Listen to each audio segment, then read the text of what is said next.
Okay, so today we're going to tackle a really fascinating puzzle from the world of AI.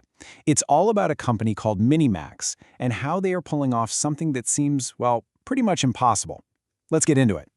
So here's the number that starts the whole mystery. MiniMax has a team of just over 400 people. Now, you and I both know, in the crazy competitive world of tech, that is a tiny, tiny team for what they're doing. And this is why that number is just so wild. They're not just some niche company focused on one little thing. No, they are a leader across three of the biggest and toughest fields in AI. We're talking voice, video, and text. Honestly, when I first heard that, I didn't believe it either. Which, of course, leads us to the big question. How on earth is a team that small not only staying afloat, but actually leading the pack on so many different fronts? It really feels like some kind of magic trick, right? But the answer? It's not magic. It's all about management. Yeah, the secret sauce seems to come from the company's founder, Yan Junji. But here's the real twist. His genius isn't just about planning for success. It's about what he does when his teams hit a dead end. You know, when everything goes wrong. So get this. When a big R&D project totally stalls out or fails, Jan has this go-to two-step playbook. First, he gets the team to break the problem down to its most basic fundamental parts. And second, and this is the part that sounds kind of crazy, he gives them more money, like right there on the spot.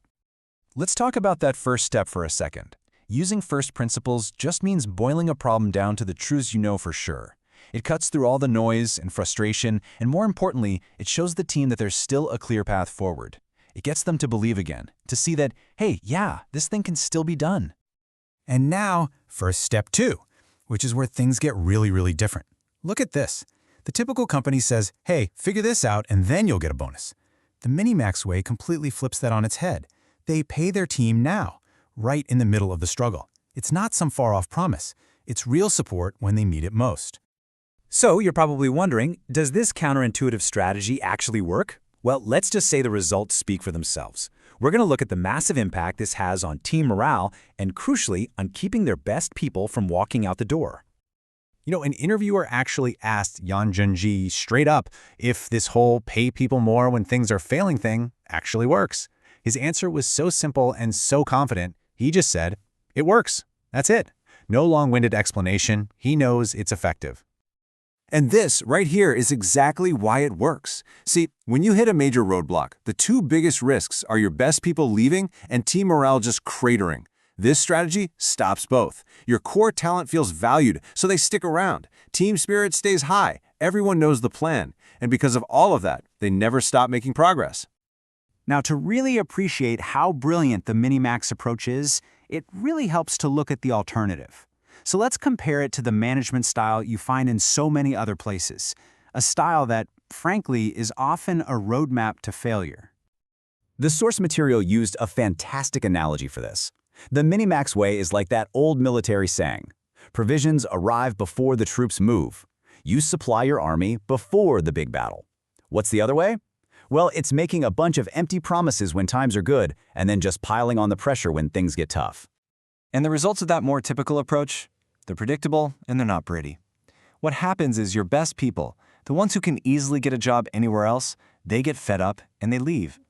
And of course, once your key talent is gone, the project itself just falls apart. It's a total death spiral.